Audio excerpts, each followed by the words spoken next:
Estie decides, after having discovered that werewolves may be involved in the goings-on of Seattle and maybe the next victims of Avalon Interactive, that it's time to pull in some other contacts who could help her connect with the shifter populations of Seattle.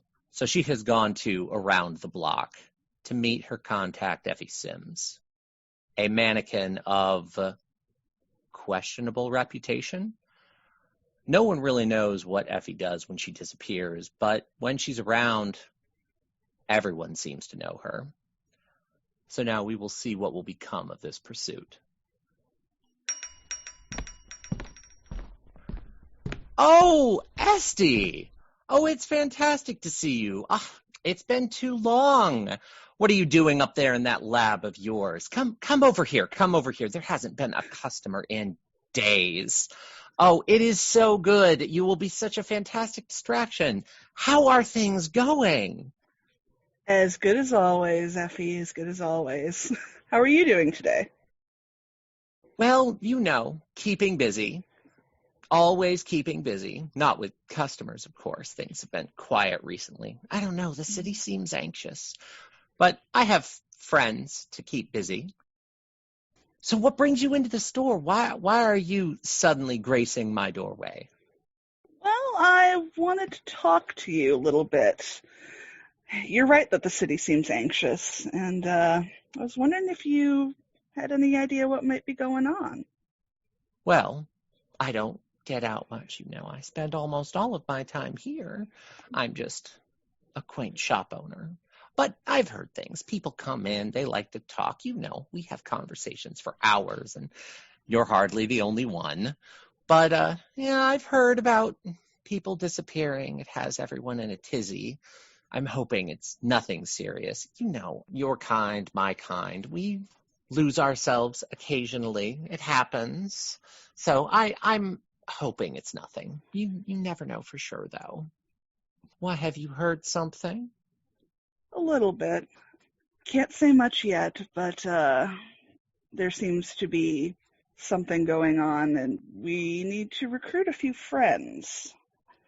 To that point, I was wondering if you knew anything about the shifters, the werewolves on the south side of the city? Werewolves? Oh, well, what, you didn't believe my old stories? I'm friends with everyone around this town. It's not often that I want to sit down and have tea with a werewolf. They are troublesome company, but sometimes you get bored. I can believe it. Do you happen to have a contact down there by any chance? We're looking for somebody to get in touch with to see if they have any more information about the disappearances. Why would the werewolves, the Garu, if you're going to meet them, you should know their name. Why would they know anything about the disappearances? You can keep a secret, right, Effie? Would I gossip? I'm serious about this. Really? Well, you and I have never had a serious conversation before, so that's different. Serious conversations with me are, well, that might just change our friendship a little bit. Are you sure that's something you want to do? What do you want? I want to know that you are comfortable with the nature of our friendship changing. Changing how? So I'm always friendly with you. I'm always friendly with pretty much everyone who comes through my door. But there are a different sort that I deal with, and I tend to keep that different sort, those with whom I have serious conversations, separate from my friends. Professional relationships, you might call them. Letting the two mix is complicated.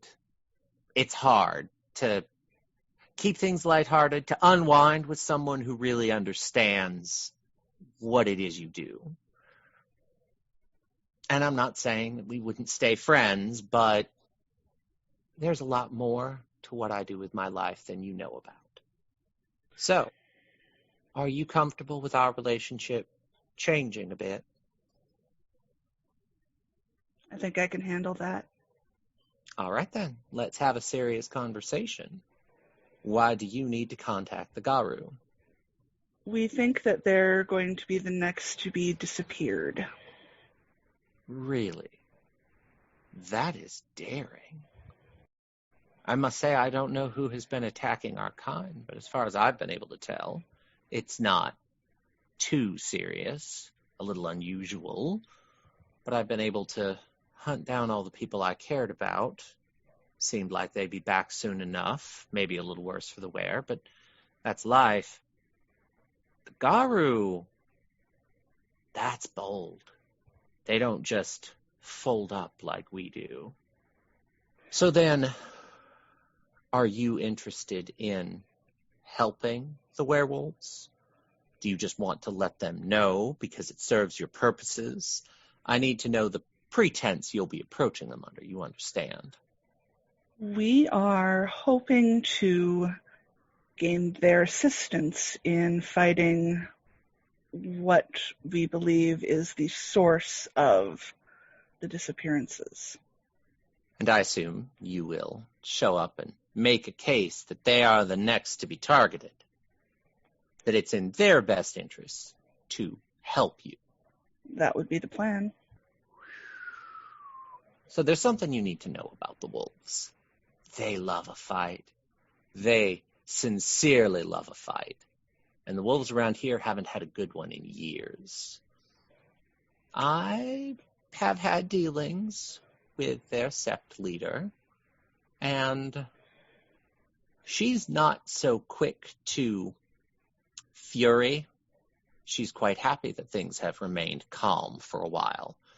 But there are certainly, I guess we would call them subjects, or you might call them, well, what is that term you use? Crew members? Subordinates? Well, her subordinates, her crew members, some of them are direly itching for a fight. I don't know that you'll have a hard time convincing them to help, but you might have a hard time managing them if they agree. As long as you're ready for what that will mean, and know that there may be repercussions, if not for you, then for others, I think I could help you start this conversation. I'll take it under advisement and bring it to my crew, but any help that you can provide would be very much appreciated. I would be happy to do this. And I'd be happy to do this because, well, if whatever this thing is bold enough to attack werewolves, then either A, they're stupid, and I don't want them pissing the werewolves off and having to deal with all that, or they're actually powerful enough to fight werewolves, and I don't think I like the idea of that in my city. You understand. Same here. The only thing I ask in return is after I've brokered this deal, and our relationship will be, as I said, a little bit different, that if I need to know something that is going on with the Countless, that you will share that information with me. And I realize I can't ask you to divulge everything. Certain things will be held in confidence. But if I need to have a serious conversation, and assuming that you are not bound to secrets, that we will share more than simple rumors moving forward. I believe I can do that. All right, then. Assuming your crew is amenable, meet me here. It's better to approach the wolves during the day. They're titchy at night, you understand. Certain things move in the nighttime that they would rather not deal with. So meet me here tomorrow morning, and we will go out, and I will introduce you to some shifters. Sounds delightful. Oh, I'm sure it will be a fascinating time.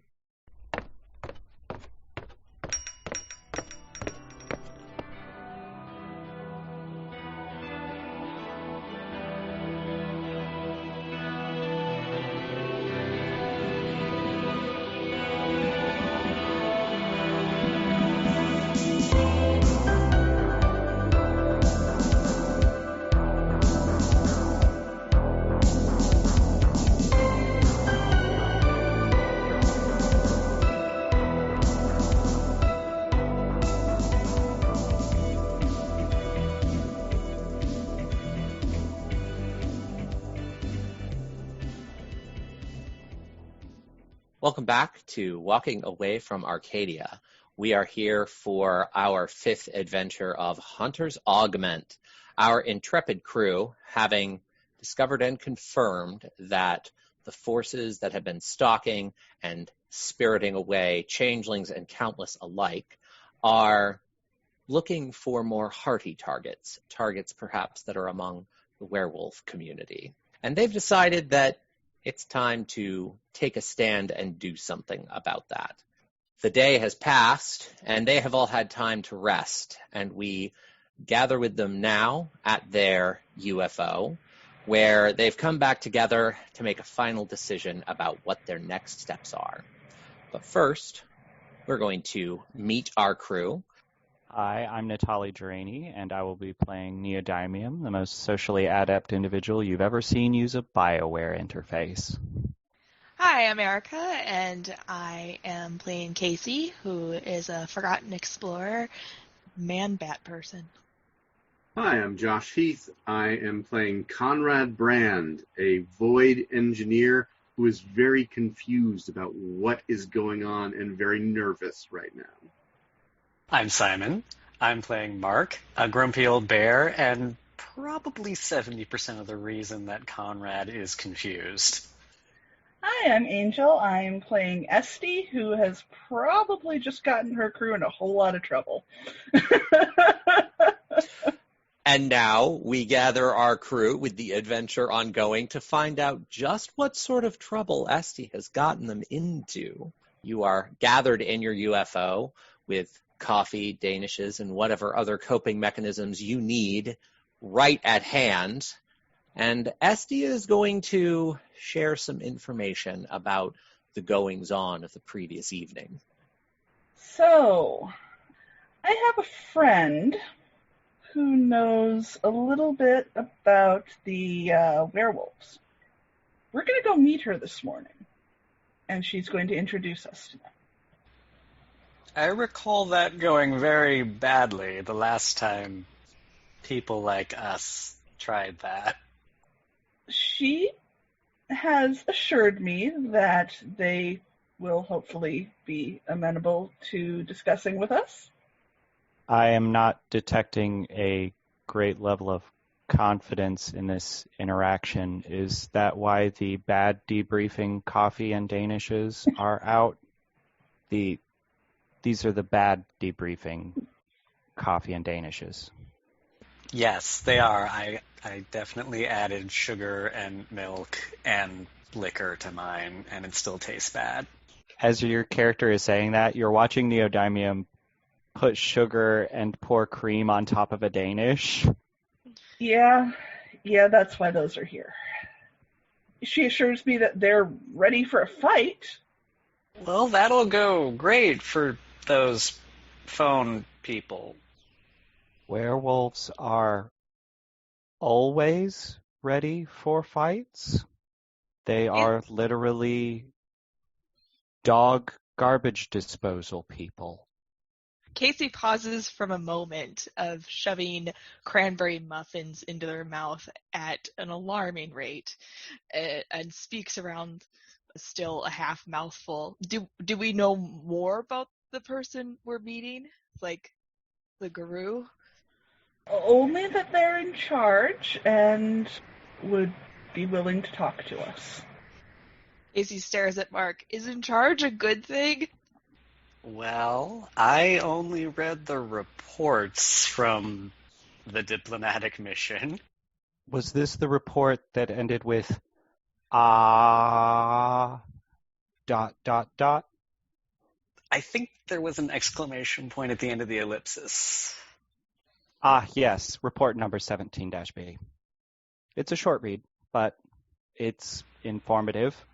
So, Estie, is your friend terrifying? I feel like we would benefit from your friend being terrifying.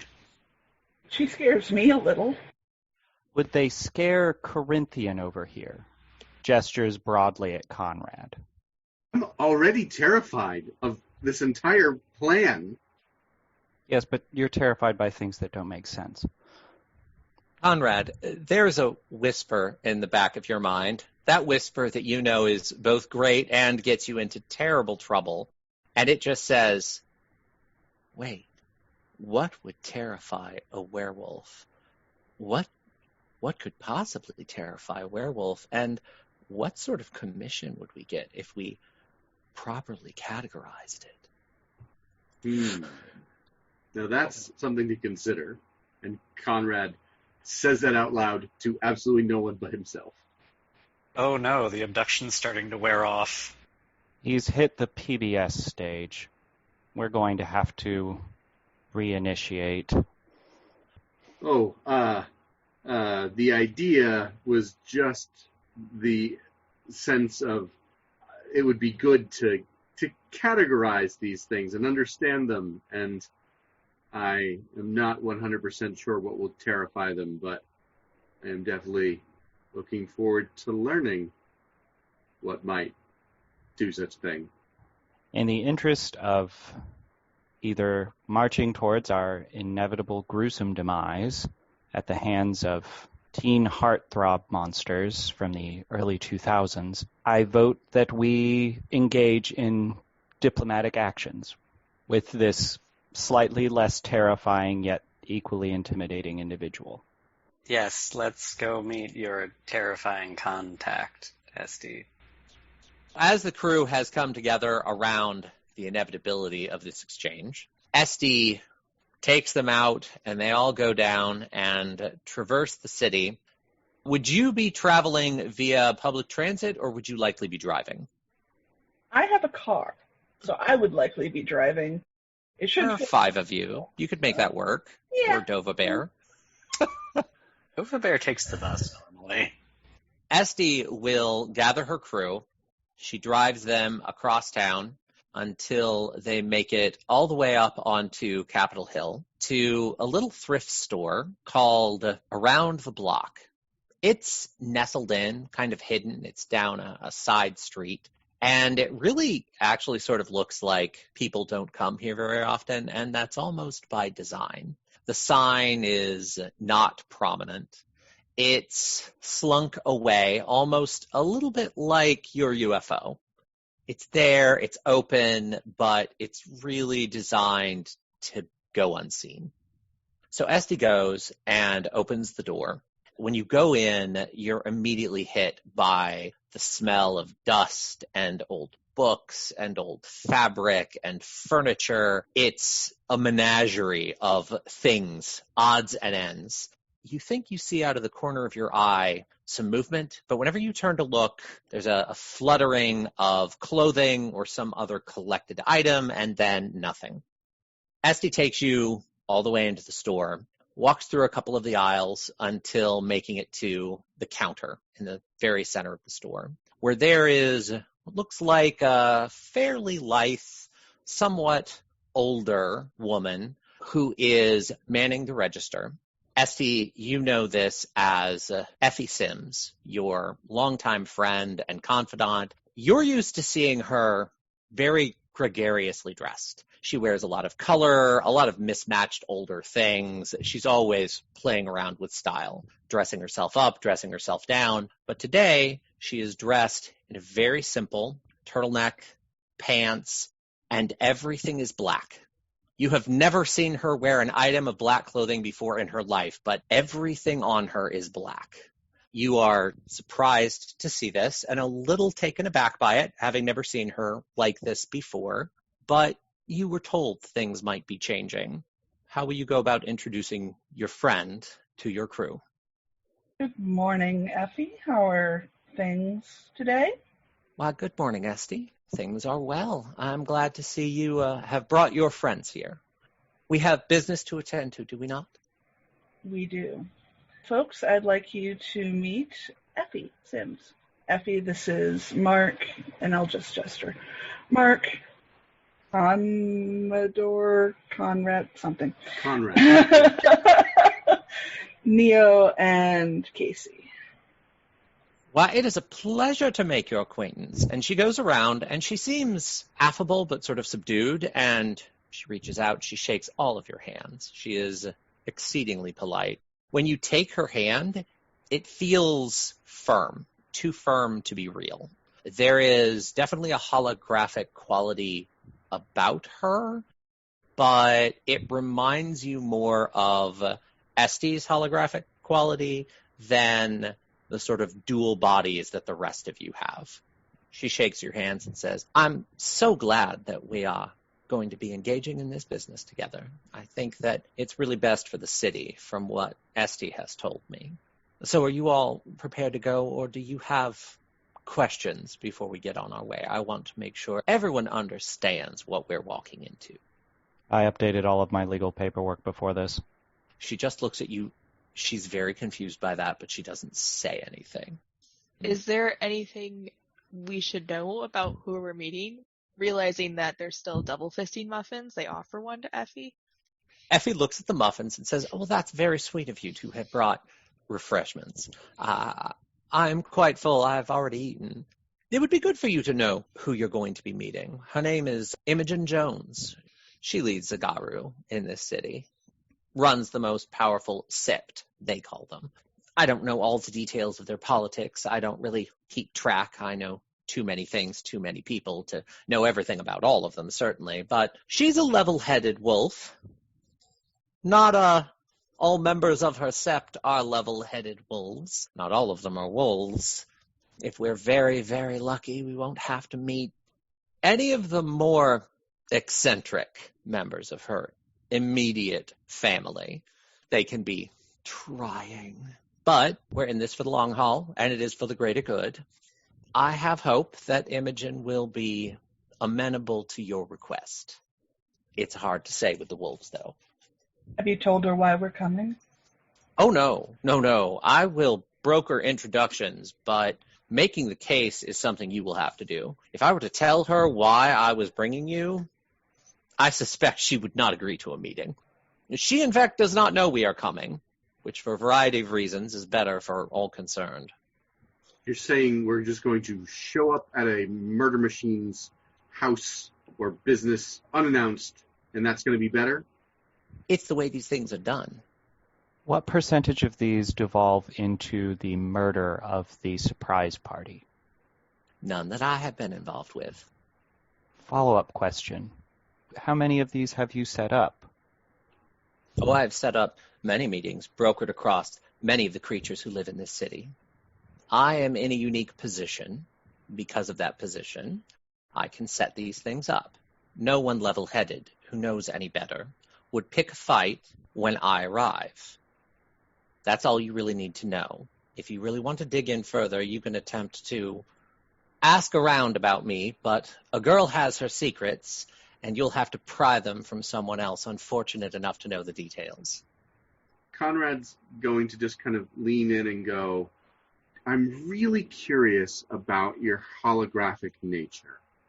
And I know it might be a little forward of me to ask, but can you tell me a little bit about yourself and your type of being? And by the way, he thinks he is being smooth and diplomatic. Josh? I love the idea that you think you're being smooth and diplomatic. That's fantastic. Effie smiles very elegantly and says, well, Estie, you have not told them about me, have you? She looks back over at you, Conrad, and says, well, I would be happy to tell you all about my nature, but you understand information is a trade. So you would certainly be willing to tell me all about your nature in exchange, correct? You know, in this case, yes. I absolutely would be willing to have that conversation with you. Her eyes literally sparkle. There is no source of light, but her eyes sparkle and you suddenly realize they're very glassy and not entirely round. Like, you look at her eyes and they aren't built quite right. A normal eye is round. This one's flat. Like if it were a circle, it would take up most of the inside of her head. It's curious to see. Says, well then, I will, in good graces, certainly be willing to tell you about myself. All of the changelings present, all of the countless, as it were, give me a dowsing roll. Difficulty 7. Oh, and Neodymium is furiously recording every second of this interaction. God, that's a lot of dice. And Conrad, you can give me an awareness plus perception roll. The difficulty is going to be higher for you. The difficulty for you is going to be 9. I got a 3. I got 2. 2. 0. 0.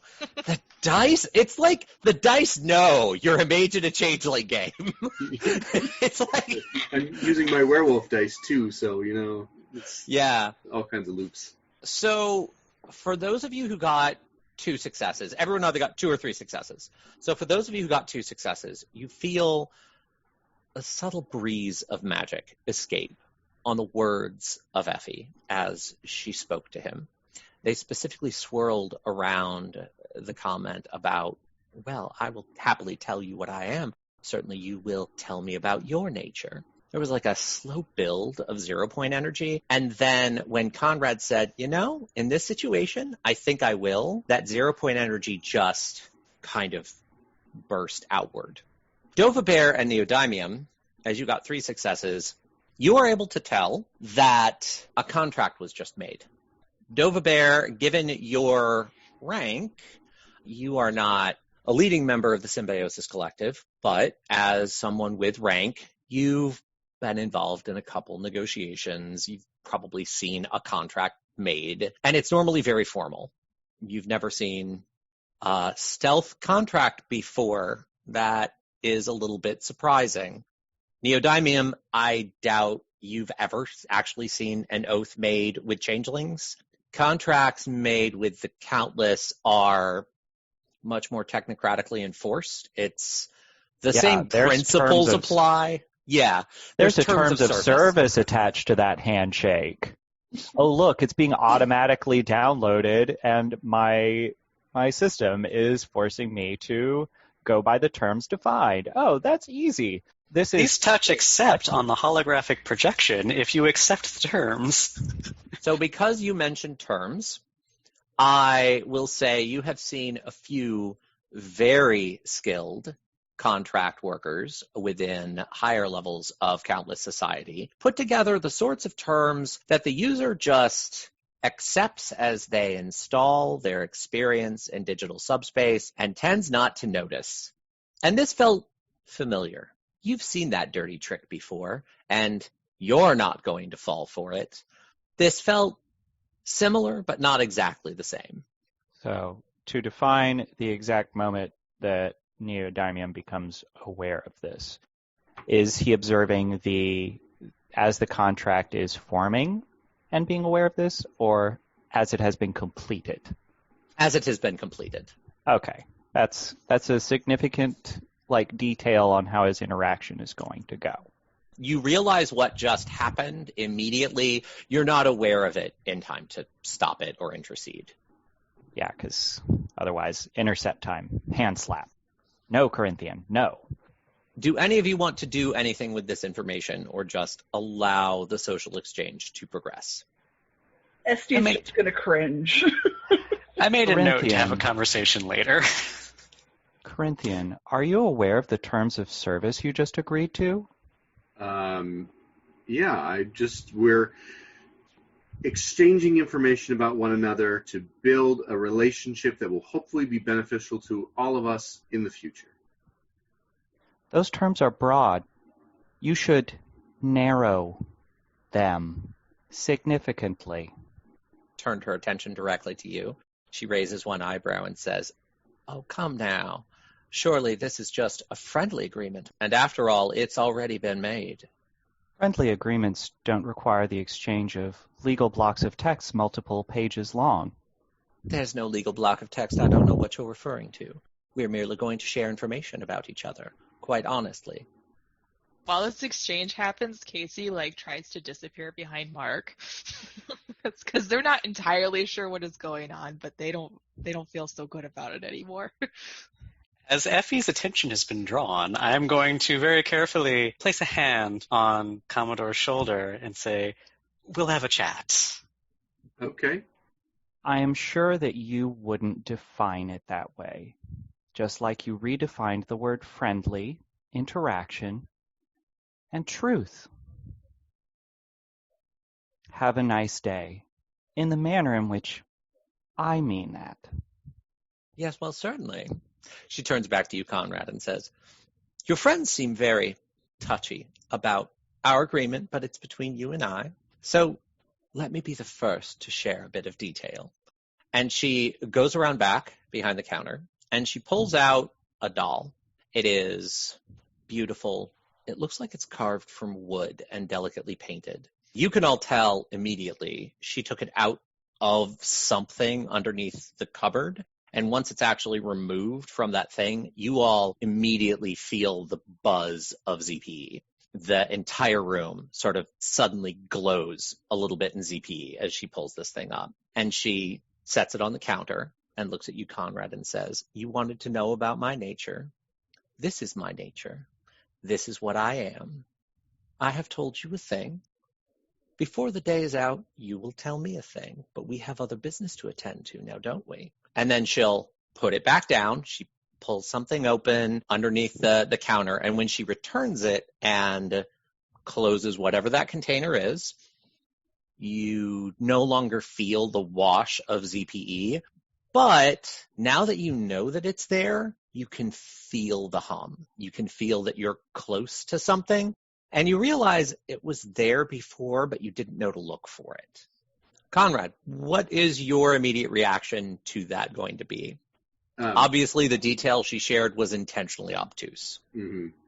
Conrad wants to say something, but then when she kind of like pushes forward, he stops himself and for whatever reason is comfortable with this situation and thinking to himself, okay, if we're going to play the long game with this sort of like back and forth, then I'm willing to engage in this sort of weird play-by-play of conversation. And he just kind of nods when she says, we'll talk about this more later. And he's just kind of like, okay, happy to do so. After that exchange, she looks at all of you and says, we really should get going now, shouldn't we? The day is waning on, and I imagine you all have other things to do. Shall we head out and meet ourselves some wolves? As we must. Let's go. All right. She will join you in the car, and she sits up front with Estie and gives you directions out of town. It's very clear that she's directing you to the area that you've seen on the maps in all of your previous investigation. That location, as it turns out, is immediately adjacent to Tiger Mountain State Forest.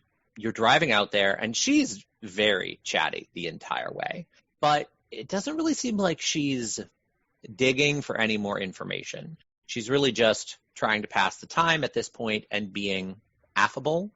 You can tell it's all a bit contrived. You get out to the edge of the state forest. You realize that, when you get out there and you've followed all the pathways, you've gone through some of the last neighborhoods of Seattle you actually have to pass to get out to the entrance to the state forest, that all the activity that you had picked up previously was approaching the state forest, but none of it actually pushed through to be inside the state forest. So you're about to leave the area that you've seen all of the quantum signatures, the anomalies that you had tracked. You've gone right through all of that. Again, there weren't any actual encounters reported here. This was all in the analysis data that the Admiral did, that you were actually able to get more information on when you were working with the radio tower and all the various other places that you've done investigation. So she takes you out on the hiking trail. You park the car, and she takes you out to start hiking. The Tiger Mountain State Forest has an impressive array of trails. She takes you down quite a few of the trails. You've probably been hiking for a good half hour when all of you sort of get a sense that things are shifting. Things aren't behaving exactly the way you'd expect. You take a few steps, you turn around, you're not where you remember being. As far as you can tell, you're completely and totally lost at this point. You hear the sound of birds, just an array of birds. You look up, they're filling the sky. They're coming swooping down on top of you. It looks like there are hundreds of them, thousands of them. It's not one type of bird. They're not all corvids. It's an array of different birds. I'll actually give Mark and Casey a chance to roll Wits plus Survival or Wits plus Animal Can if you have it, as you're both ancestors. Hey, those are the same number for me. I have 2 successes. I have 2 successes. So you both recognize immediately that the birds aren't quite flocking properly. Something's very strange about the way they're behaving. You don't actually think those are really birds. They're something else. I was going to say, Casey's original reaction would be like, this is weird and a little scary, but also the part that's a wildlife conservation major would be like, I kind of want to ID some of these guys because they're in an ornithology course right now and they're excited. So are these actual like identifiable species, or like, no, that is a color mutation. That doesn't seem right. Like, what's going on here? Since you got 2 successes, some of them are definitely identifiable. You'll recognize some of them. What's weird is it's clear that they are trying to emulate flocking, but you would never have birds of all these different species flocking together. Right. There are cardinals, there are songbirds, there are doves, there are crows, there are ravens, and they're all mixed together. That doesn't make any sense. And they're letting out just a terrible, horrible din of noise, but something just doesn't feel right about this at all. And some of them are impossible. You see bright red streaks down the back of ravens, bright blue plumage on a cardinal's breast, and other various things mixed in. It's very unusual. Gut reaction, what is everyone going to do when these birds are flocking down on you? Estie's going to duck and cover. Okay, you are able to find cover. It's a long nature trail. You can find stones and other things, trees to hide behind. Cool. Anything low to the ground sounds great. Conrad is going to dive like to the ground and like cover his head. Neodymium is going to look at the others ducking and covering their head and is going to remain standing and covering his head. I mean, so we were made aware that there are other changing creatures. We have come to speak to the wolves. I love that you say that. Dova Bear, what will you do as your immediate reaction? I move toward Casey in case Casey wants somewhere to hide, but I'm also kind of fascinated. Yeah, Casey's face is just kind of this. It can't decide if they're terrified or fascinated. They're awestruck and scared at the same time, and they find cover in foliage, but they don't really duck, and they keep their eyes on them just to see what they're going to do. Like, are they earnestly coming for us, or are they just going to circle above and swoop and intimidate us? Is it territorial, or is it an honest attack? Or is it a mating display? Right. Oh, that's unsettling with the number of different birds that you have seen. So the birds swoop down, and when they actually make it to you, they crash against the ground and they dissipate into feathers. They explode into arrays of color. They become just screeches flying through the air. Something different happens to almost every different bird. It's a complete cacophony. It's a little bit overwhelming, but also strangely, terrifyingly beautiful. As the whole thing is completing, you hear this sort of high-pitched cackling laughter. You look over, there is a very tall, slender man standing surprisingly close to you. None of you had noticed him before. And he's leaning against one of the trees. He has dark black hair. It might be dyed, though. There are streaks of purple and blue and pink running through it as well. He has just the biggest grin on his face, and he says, "Well, that is the most interesting reaction that I've seen. It is lovely to meet all of you. It's lovely to meet someone who isn't so easily scared away." He looks down. "Well, I suppose not all of you are." He looks over, and his eyes land on Effie, and he says, "Oh, well, Effie, Isn't it lovely? You've come to visit us. This should be quite entertaining. Effie raises one eyebrow and she says, you are the most difficult little creature I have ever met. Everywhere else I go, I am given the respect I am due, but I come here and you try to push my buttons, just hoping that your people will go to war. Yeah, well, you can't blame a boy for being bored. I mean, it would be entertaining if we went to war, wouldn't it? You're all a little taken aback. For Estie and Conrad especially, because you're the two who sort of threw yourself to the ground, give me a quick wits plus etiquette roll. Got 3 successes. 3 successes, and Estie? Fail. So, Estie, in your failure, you are livid right now. You are very angry because you realize you've been completely and utterly embarrassed, and how dare he? And it's just, even if your more even keel sensibilities would tell you, no, don't get flustered, you've gotten flustered. Conrad, you realize immediately that this whole move was probably meant to either A, scare you away, or if you weren't scared away, to put you completely off balance. You have the good sense not to let it do either, because you see the game that is being played. Dovabear, do you make that comment about being disappointed that the birds are not forgotten? Is that in character? Yes, he's off balance enough to say that out loud. This grinning little punk, who looks like he can't be more than maybe 22 years old, but he could be a teenager. He looks over you and says, forgotten? What is that? What do you mean forgotten? They're birds. And he sort of walks over to you and he just looks very interested. You might not be old enough to remember. You're making a joke about my age. You're implying that I'm inexperienced, that I don't know what I'm doing. You're probably right. I probably don't know what I'm doing. But I have a good time, so it's all right. He turns back over to Effie and says, so what are you doing here? Am I going to have to take you and announce you? Do I have to go through all the rituals? I don't want to go through all the rituals. And Effie just looks at him. She says absolutely nothing. We are here to have a indelicate conversation with the wolves. You do not appear to be of the wolf people if your calling card is the birds.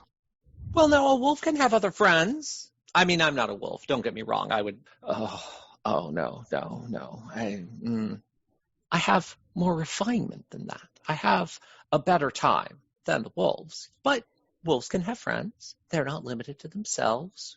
We all have a collection of friends that we make, and they're willing to help us out on occasion, are they not?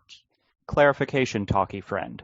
I was implying and stating directly that you do not appear to be a wolf, not that you do not have lycanthropic acquaintances, which could be considered your friends, although, judging by the current behavior, I am unsure of what would define friendship with you. He looks over at Effie. This one's no fun at all. Thank you. Effie looks at him and says, we can play some other time, Jose. I'm here on business. And he gets very disappointed, and his tone slows down. He says, fine, yes, you're here on business. I suppose I'll go and introduce you. I'm so bored. Please tell me at least that you're here on complicated business. Yes. Maybe this will all be worthwhile. Do try to keep up. And he turns around and very quickly begins to contort and shake. There is a shimmering and a shifting of space. You feel the schism between here and subspace open and retract and give way as his body changes shape. And he very quickly transforms into a very lithe, relatively small coyote and starts running immediately north off the trail. Going to follow as efficiently as a pasty office person who stays in a lab too much of the time can do that with cybernetic assistance. I created a contact card the second I got his name, and his contact information is bored, often, easily. He is bored often and easily. I assume you will all run off after this incredibly obnoxious little brat. I'm going to follow our guide. She makes absolutely no attempt to keep up. She follows him, but she walks at a very, very even pace. And occasionally, he'll disappear off into the distance, and she just sits down. Whenever he disappears, she sits. Occasionally, you have to wait a few minutes, but he always sort of pads back out from wherever it is that he disappeared to, huffs a little bit, and then starts running off again. This gets dull after 2 or 3 times, and he eventually moves to just guiding you through at a pace that you can all follow. They're not a long-distance runner. No, and truth be told, this doesn't go on for that long. You're not going to be running across country. You are going off the trail by a fair bit. You eventually find yourself in a very dark and closed part of the forest. It's not dark because it's, gotten late, but just the canopy is much more intertwined. And I will say for Mark and Casey, you feel like you're closer to your home right now. You feel a little bit like if you just reached out, you could find a breakthrough to your ancestral homelands. You start hearing strange sounds coming from the trees and all around you. And then you're eventually led to a small clearing where there's a little bit more space. There is a woman sitting there. She looks to be in her late 30s, maybe early 40s, and she's dressed very practically. But it's the sort of gear that you'd expect for someone who's hiking. She has a water bottle sitting next to her, and she's just sitting there up against one of the trees reading. The coyote comes trotting into this little clearing, walks up to her, and yips a few times. She looks down at him, and then she looks over at all of you, but her eyes immediately rest on Effie. And she says, "Effie, it's lovely to see you. The last time you graced us with your presence, we ended up going to war. I have enjoyed not being at war for a while. I hope you're not bringing ill tidings to my sept again." Effie just sort of smiles, says, "I'm here to broker a conversation, nothing else. I don't know what exactly it is that I've brought you. It's more interesting that way, isn't it?" She turns to all of you. She says, "This is my friend, Estie. Estie has some important information she would like to share with you. I'm here to facilitate you making new contacts.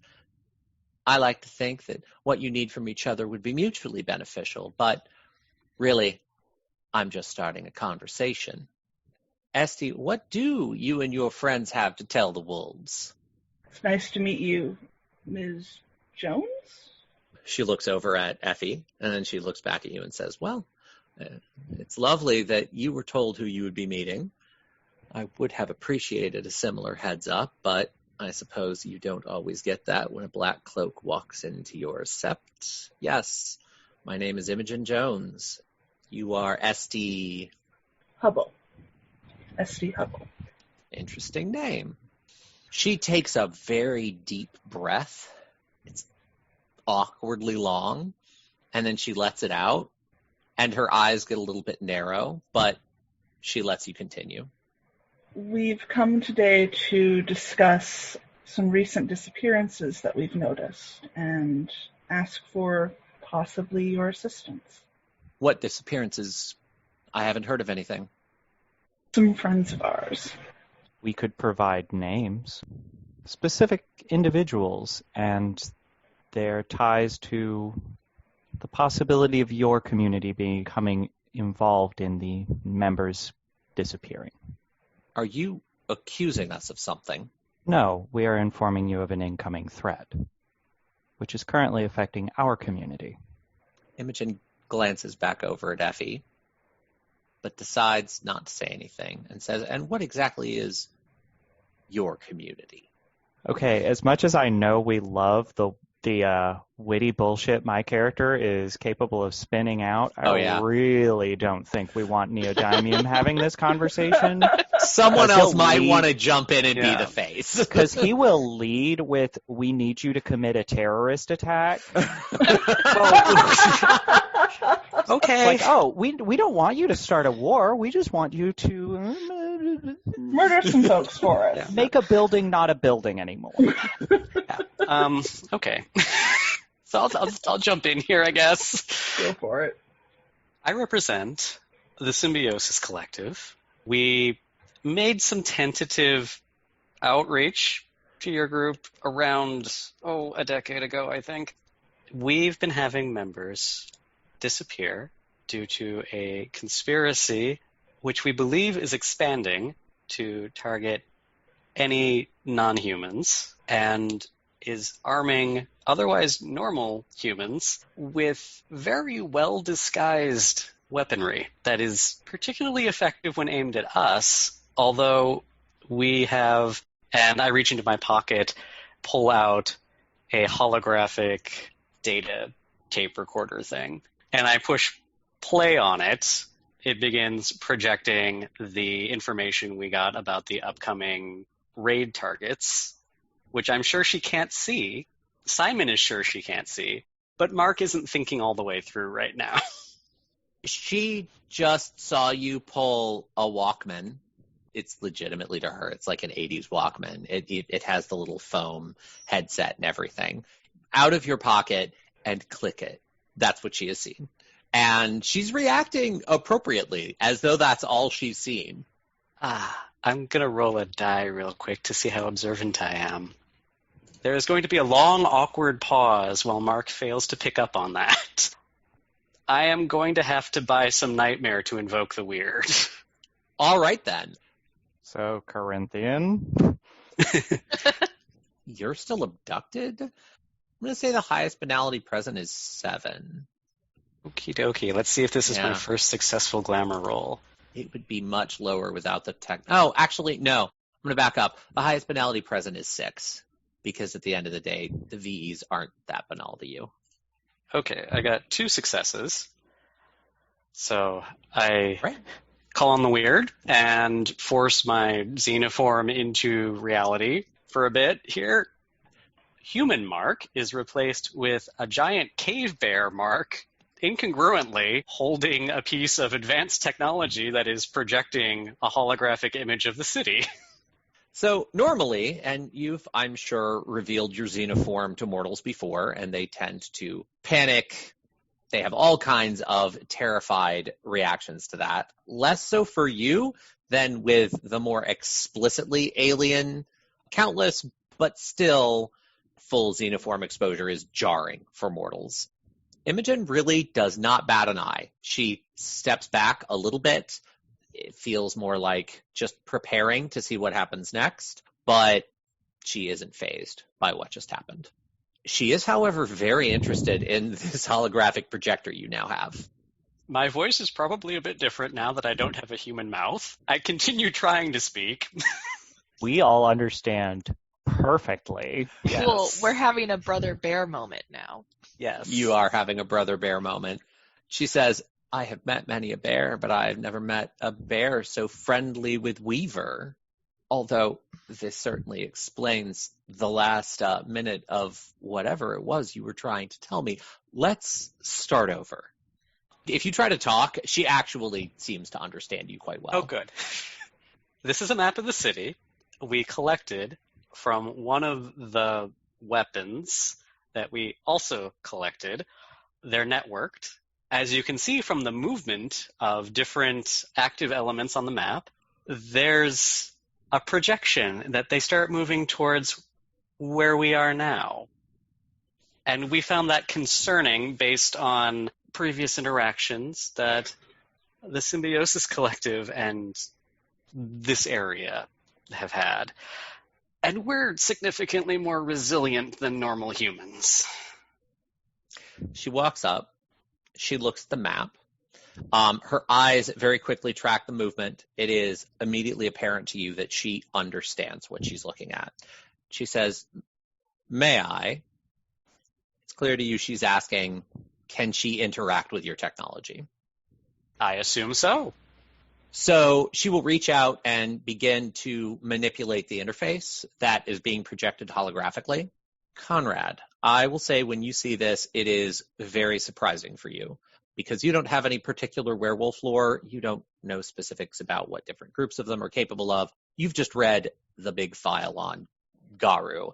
And this does not align with the big file on Garu at all. They are typically inept with technology as far as you are aware. Seeing this immediately puts you on edge, if only because dealing with werewolves is intimidating enough. Dealing with werewolves and a bunch of unknowns is concerning. So she interacts with the map. She brings up a ton of the data, and she scans through it. And then she looks back at you and says, this is interesting. We've had plenty of things attempt to attack us before. Most of them end up worse. I'm aware. If you want, I'm assuming, members of my pack to help you deal with this. Well, we have two concerns. These agents who've been activated don't actually seem to know what they're doing or what they're involved in. They may be innocents. How could a human hurt something as impressive as you? Explain that to me. They're equipped with extremely advanced holographic weaponry in the form of a game. A game? All right, you have my attention. Neodymium is actually much better with technology than I am, and I yield the floor to somebody else to explain how this works, because I sure as hell don't know. She'll turn over and look at you, Neodymium. This brings an interesting question. His holographic display is currently weird. If Correct. I attempt to interact with it with any of the programs I have, would they be translated into weird, or would I need to call on the weird as well? You would either need to call on the weird or abduct her. This is going to be so messy, because he's just going to abduct her. Honestly, it's the far more energy-efficient approach. If you abduct her, she can see all of you. In order to facilitate this interaction, please, this does not hurt. He puts a patch on the side of her neck, which in holographic space immediately starts digging tiny little circuitry into her neck. It doesn't do anything in the real world, and in the real world, it's a Band-Aid. You do have to roll your ZPE. The difficulty's only going to be 5, actually. Okay, that's doable. Enchantment isn't meant to be hard to do, but you do have to make a roll to pull it off. I succeed, but only just barely. Just the one success. So you slap her with this Band-Aid. It transforms into a micro patch. For everyone else, give me a perception plus etiquette check. Everyone except Neodymium. I did the ethical thing. You did. 1 success. 1. Okay. This is kind of binary. This is you either made it or not.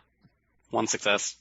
So everyone who made a success immediately picked up on the fact that Neodymium acted very quickly. As he was doing that, Effie stepped forward as if she was going to intervene, but she didn't act quickly enough. And as soon as she realized that she wasn't able to act quickly enough, she just sort of backed up. You hear this clicking sound. Her eyes have been open, but you know that clicking sound when baby dolls that you turn back and forth when their eyes open? There's a clicking sound. You look and her eyes are now impossibly open, starkly wide, and she's just staring, perfectly still and unmoving, shocked, but not a good representation of shocked. When the nanites secrete from the patch into Imogen's blood, she steps back. She seems disoriented for a moment, and then she looks around at all of you, and she reaches up and just claws down her neck, and her hand is starting to change shape and grow fur very quickly, unlike the coyote you met earlier, who transformed just into a coyote. She's getting larger, and she looks a little bit like she's panicking. Everyone can take a reaction roll at this point. If you want to take a reaction action before she completes this transformation and does something else, you can do so. The patch allows you to see all of us as we are, as opposed to what my comrade had to do. Either an animal can or like a diplomacy roll to be like, okay, it's okay. Okay. So I'm actually going to give you a little bit of context on why this might be happening because of your position. The last time the Symbiosis Commission dealt with the Garu, it's because you were looking for hosts. You remember seeing in the file that the Garu really did not care for members of their pack being joined. There was at least one successful joining that resulted in a rather ugly falling out. She's old enough that she could have been here at that time. She likely wouldn't remember anything until she was abducted. I changed my plan, and I'm going to get between her and Casey. Anyone else? Reaction actions. Estie's just going to back up several paces. Hopefully over next to Effie. Conrad, I'm going to say that little voice in the back of your mind is whispering at you in a fairly pronounced way. So I'm going to attempt to pick up on surface thoughts and deeper thoughts that would be helpful to break down her emotional state. Give me an arete roll. This is a first level mind effect, so the difficulty is only 4. It's definitely coincidental. 1 success. 1 success. So you can now make an attempt to talk her down. This one is going to be charisma or manipulation plus empathy, and you will get 1 automatic success because of the arete roll. Okay. This is actually my highest dice pool for skills. Conrad is actually a very socially apt person. He just has not been on his best over the last several sessions. So that sounds like a really good way to jinx this roll. I was just thinking that. So I got what am I shooting for? Difficulty is 8. I mean, she's worked up and kind of panicked. So okay, well I got 1 success. And then plus the auto success from the arete roll. So 2 successes, yeah. Give me a description of how you're going to try and talk her down. Well, actually, can you tell me a little bit about what it is that she is frustrated or scared about, or how she's feeling? Yeah. So she doesn't fully understand what she's afraid of. You can tell immediately that a rush of memories are coming back to her. On one hand, they are very unpleasant memories. On the other hand, it's just the confusion of suddenly remembering things that weren't there a moment ago, which you relate to. You have been through that a number of times in your life for similar reasons. Those are the things that are really pushing her at this point. You can tell that a lot of her fear and anger is directed at Mark. You can't quite put your finger on exactly what the memories are, mostly because this is first level mind, so most of what you can read right now is emotional. You can make out the outline of what specifically is happening in her mind, but not the actual narrative details. Imogen, it's completely normal to be feeling the way you are feeling right now, but I need you to take a really deep breath and relax, because the memories that you are experiencing are going to become very overwhelming if you allow them to, but you are in control. You are the one that's in charge right now, and because of your ability to be in charge, you need to take a step back and know that we are not your enemies, that we are your friends, and that we are here to help you. She takes a very deep breath. She locks eyes with you, and you feel a rush of fear flow over you. You stand stalwart against it. If you were a less enlightened human, you are quite certain you would be running right now. But you are able to hold your ground. You do see her rage give way a little bit. Enough that you're pretty sure she isn't going to attack anyone immediately. She does not transform back into a normal human. She settles into a somewhat larger form. She's animalistic, but she's not that huge hulking beast that you've seen in the stories, or Conrad, you've seen in the actual files. But she is a little bit larger, a little bit more intimidating, and there is a fine pelt of fur all over her body. And her legs have extended at sort of an odd angle. She looks over at you, Mark. She doesn't say anything, but you also can definitely tell that she distrusts you. And she looks back at Neodymium and then says, "All right, you have something to show me. What is it? What more can you explain about what is happening here?" He's going to walk over to Dova Bear and lace his hands through so that he's interacting with the Walkman and connecting wires between his fingertips and basically slave the projector to his own CPU. And he's going to start playing, from his perspective, you would see them as recordings, a visual recording of his perspective of the first encounter they had, and then probabilities that he would have run after that. So the first one would be a recording of an actual event, and then the next few would be, well, if they're capable of this, then this.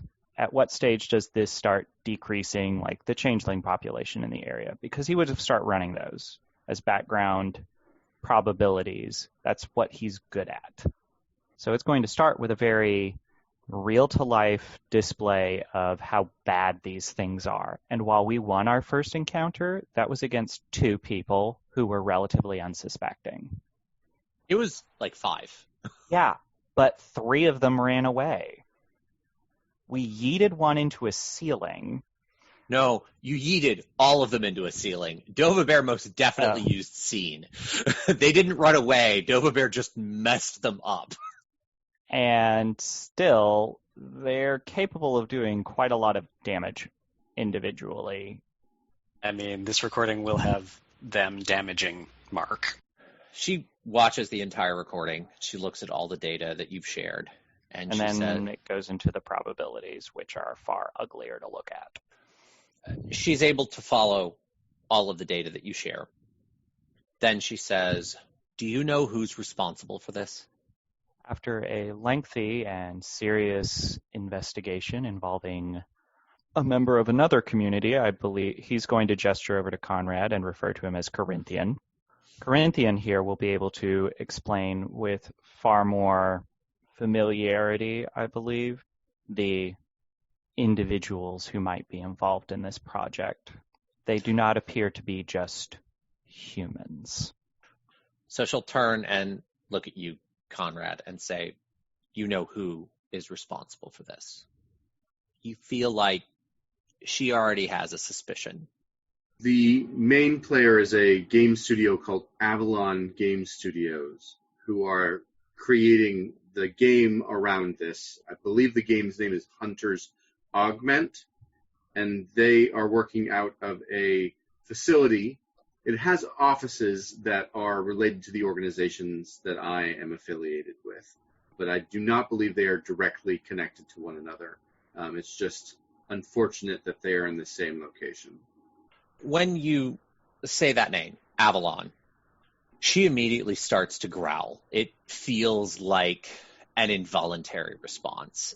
You all immediately feel this slight burst of discomfort, like you're not quite sure what she's going to do next. But she listens to the rest of what you have to say. She's about to respond when there's a bit of tussle just off to the side. You look over, and there's this really bulky, built redhead who's now rushing through the underbrush. He's also dressed to be out here, but his clothing is not as well put together as hers is. Very heavy-duty jeans. They're very clearly dirty. He's got a thick sort of button-up shirt that's clearly meant for the outdoors. And he comes rushing in. He says, Imogen, we can't just stand by. We have to do something about this. He's worked up. Everyone give me an alertness plus perception check. 0 for Conrad. He is not the most perceptive. Okay.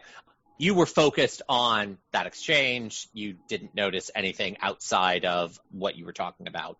The rest of you all noticed that sort of just off to the side, not too close to exactly where the big burly redhead came rushing in, the coyote was sitting there, and he's just sitting off to the side, looking in at this exchange. It's hard to describe a grin on a coyote, but he's got a big grin on his face, sort of like the way a dog grins when it's happy. It's very much from the same direction that guy came rushing in from. And you all have a suspicion that he may have been involved in this intrusion. Yeah.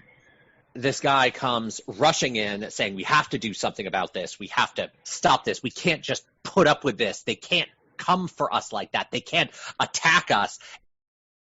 Imogen just turns and says, Finn, that's enough.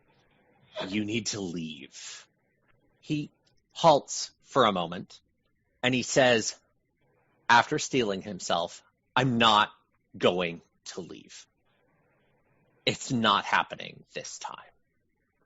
And you all have the sense that something else is going on between the two of them, but he might very much be a potential ally here. Do you know what these folks are up to? Finn is going to turn to look at you. When he's about to say something, Imogen just growls at him. He very much isn't willing to leave, but he pauses and doesn't speak over her. She turns back to look at you and says, we've had many interactions with Avalon. They're part of a much larger company. You probably haven't heard of the name. They keep it out of the news. It's called Pentex. They are our sworn enemy, and they produce nothing but terrible things in the world. If they are sending something out here, then they do mean to attack us. They're foolish, and they should know better. Certainly, from what I've seen, there's nothing here that would do any damage to us, and we would be well advised, she turns and makes direct eye contact with Finn, to consider whether or not this is an actual threat before exposing ourselves. Do you even know what they want? I mean, we haven't heard of them. At this point, Finn will jump in, and he says, they want to burn the world to the ground. They want nothing but death for everyone. He just kind of like chokes up trying to describe the next thing, and Imogen will speak over him and say, they want to consume. They want to control. They want dominance. We refuse to give it to them. But I'm not one to act too rashly when attacking them. I've seen too many of my brethren die taking that approach. I've not lived to this ripe old age by being stupid. Why do you think that they are going to be able to attack us? We do still have one of the weapons with us. You could find out if it does anything to you. Neodymium will pull out a small box, which is lead.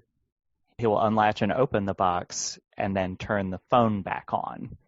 When you turn the phone back on, it goes through a standard boot up process. You all, because you recognize it now, feel the rush of ZPE. You also feel the rush of anthropic hostility.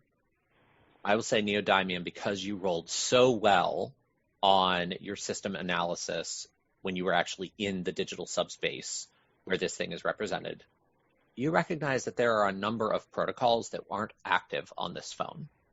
When you faced those college kids that were summoning holographic weaponry, they were using maybe a tenth of this thing's actual potential. The ZPE inside it is capable of fueling quite a bit more than it was if it's completely unleashed, although the battery wouldn't last very long in that case. You could activate the higher level protocols. You have no idea how safe or unsafe that is. I'm going to go about this only slightly smarter way than actually turning them on.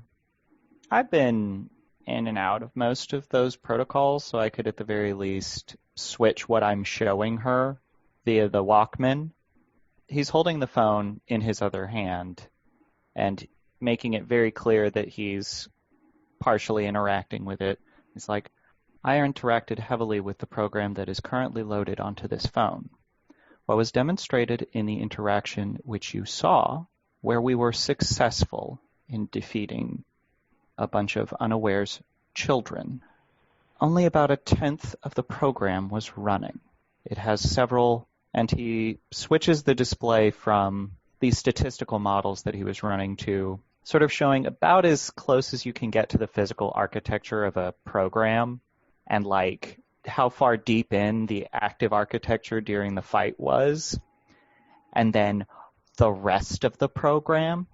And he's going to describe, at its current level, it is pulling in fractions of the percent of power that the phone and the program would require to run at its maximum. The idea that it is only threatening to us at, let us guess, 20%. Now let us assume that it runs at 100. He's going to split off, like he's just going to make just what looks like a copy, and then he's going to activate the copy. He lights up the full copy. It wouldn't be hard to show her like how much force the holograms they were putting about with the like fraction of a percent power, so it wouldn't be hard to just extrapolate from there. He's not going to turn on the actual program, because that would just turn this into a giant shit show, and that would be us attempting to kill them. She'll either trust us or she won't. I'm not turning that on. She looks at the data output. She considers it momentarily, and she says, I have no reason to think that this is anything more than, and she looks over at Mark, a wave of your, whatever this is, whatever you're making me see now. And I remember how that affected us. We survived it. I'm not interested in starting a war. I'm not interested in drawing more attention.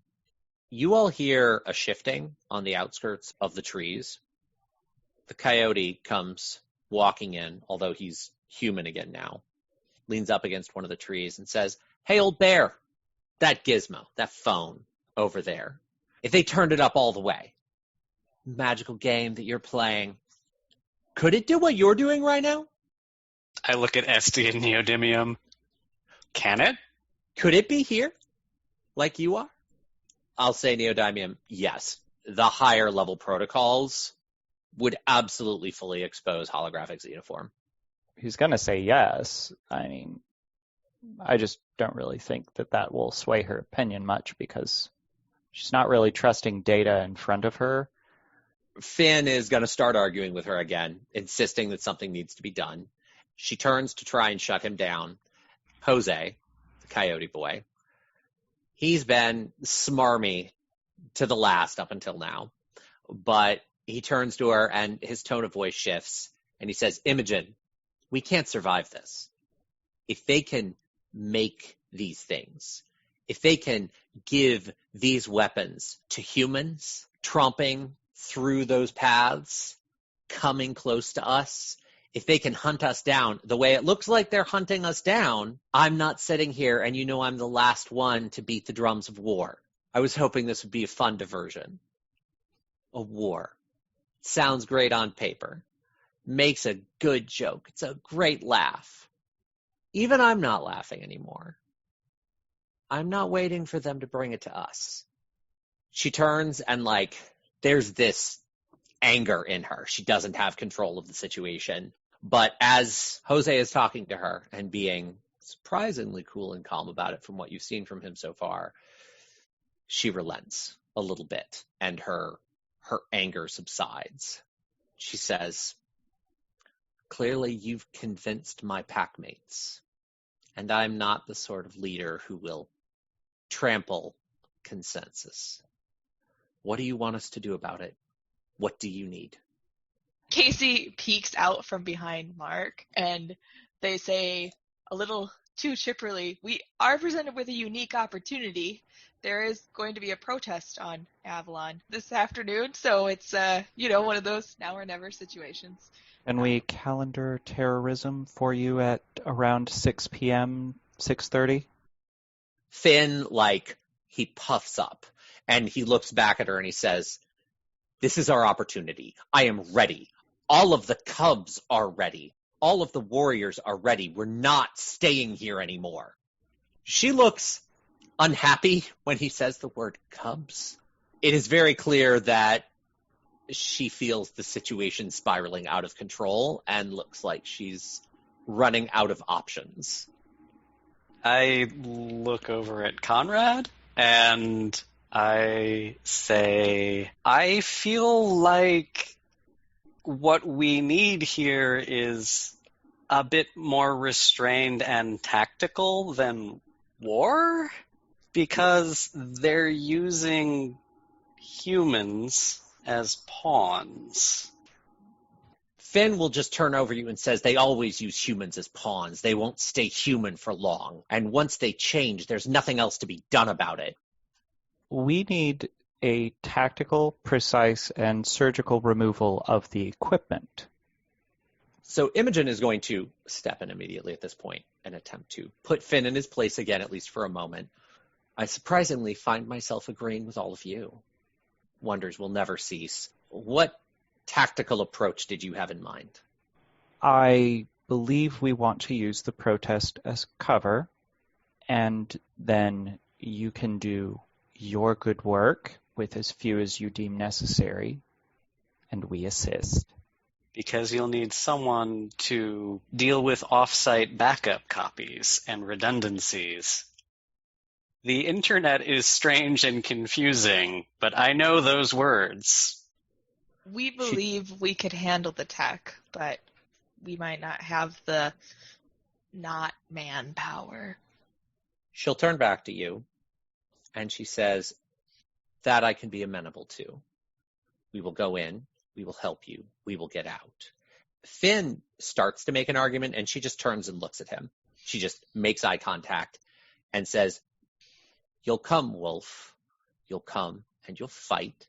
And I know you've been itching for one, but when we are done, you are done. Are we clear?" And he backs down, says, "Yes. But we're not staying. We are taking them out. Right?" She takes a deep breath and says, "Yes. Because if we don't, apparently, eventually they will take us out. Go and prepare." He'll turn around and he'll run off. Jose stands, watches him go, and then looks over, nods at Imogen, and follows after Finn. So you're left again just with Imogen. Casey's bat ears have been twitching the whole way, but when they leave, they stay locked in on where they went because they're not going to surprise us a third time. Yeah, no, you can hear them going off now that you're actively listening for it. They are going to somewhere else in the forest, presumably to prepare for what's coming. Imogen is going to look back at all of you and say, "Do you have any information on this Pentex stronghold? Do you know what we're walking into? Or are we blind right now?" Yeah, that's actually what I wanted to say before. This office building is filled with other offices of really high importance that can't be harmed, and that have people in them that are very dangerous, and not necessarily just to the world or other things, but dangerous potentially to you, but only in this situation. You have the floor, Commodore. Corinthian, to what other business do you refer? This information was not shared before the meeting. We are now looking like fools in front of the wolf woman. I'm sorry, I actually thought I had mentioned this. You did not. There's offices of people that I work with and for in this same building, and this is a really dangerous space to enter. I would suggest a very quick, targeted strike, and then get out. Like, this needs to be within a few minutes and no longer, or you could be in a lot of danger. You might not have noticed, but we're already in quite a bit. More. More than mortal danger. Yes. Your holographic existence danger. In practical terms, do you have a floor plan of this building? Conrad, you absolutely have access to the floor plans of all of the public spaces in this building. You have access to all of the mundane schematics, and you have access to the labs that your local amalgam make use of. You do not have detailed schematics of the other high-level tenants, but you might be able to get them if you went through the right channels within your convention.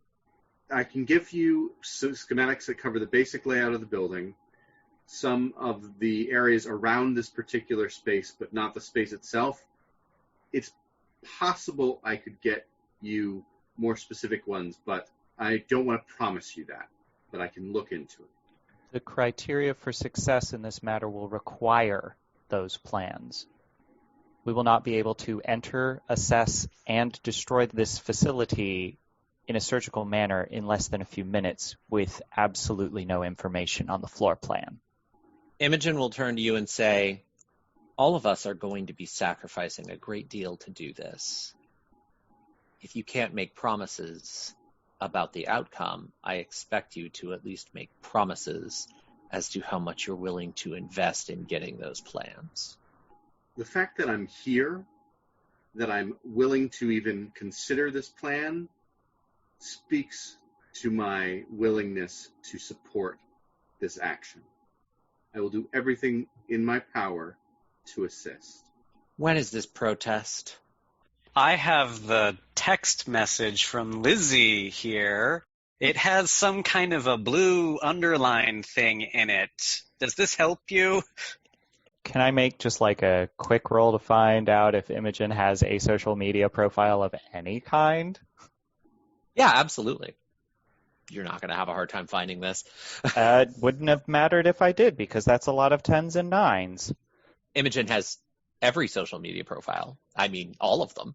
You She's name it, she... receiving invites on all of them to their constituent versions of this event, and he's even found a way to send her an Outlook invite. Well, she's not on any devices at this exact moment in time, but and that's why will... he's saying that we've sent you all the relevant invites across all the media platforms. It's supposed to start at, and because no event I've ever seen that's put together by a protest group has the same start time on every app, he starts listing them chronologically. 4:30 via Instagram, 5 o'clock via Facebook, or 4:45 via Tinder? Okay. I believe that one is in error. She'll look at all of you and say, all right, well, then I guess we need to prep. Do you need to leave to do any preparation on your part? Or I assume given the timing and that you knew about it, you are ready to move. I deflate out of my war form and back to humans. Quick war council of the party. What prep does anyone think they actually need to do aside from, paint some black war paint under their eyes and pull out like a knife? So one thing I will throw out to all of you to consider, the Admiral very explicitly said, what can I do to help you? And he gave you information at the time. Requesting resources from the local countless infrastructure might be in order. I know some of you are rather low on ZP. I'm sure we could submit a few forms in like triplicate for localized, very green terrorist intervention. The acquisition form is probably the hinky part because it'll be a little open-ended and we're not actually asking for explosives. Or we could just go to her office and ask. In person? Manually? Could be worse. It could be a phone call. Oh, no, phone calls. Might as well fax it. Dialing. No, Dova Bear. No. No, I learned how to Cease do this. the I can do telephonic it now. communication. Okay. It's ringing. Okay. Phones aren't for that anymore. I think as a group we will be heading back and touching base with the Admiral because we can't really ask for weapons-grade glamour over Please mail us assault rifles now. What is Seattle's perspective on obtaining AR-15s in a roughly 2-hour time window? Does that come from Amazon? Maybe you could download like the vector cannon and just like pop it out every once in a while. Okay, so you are going to be going back and requesting resources. Imogen tells you she'll meet you at the protest. Show up dressed as protesters. She's going to bring a small number of wolves and that troublemaking coyote. And they can provide a distraction for you, and she's fairly certain she can also provide a way into the building. Then you will do the other extraction and burn down everything as you leave. She looks at you, Conrad, and says, not the building, just everything from this sector. We scorch this earth if we are doing this, because I don't need them rebounding and finding us afterwards. With the plan made, we are going to wrap up this intrepid adventure, and we will rejoin our countless crew on the edge of almost certain chaos the next time on Hunter's Augment. Thank you all for joining us, for listening, and thank you to all of the players for coming along on this wild lycanthropic ride. And I hope that you join us again for the conclusive adventure of Hunter's Augment.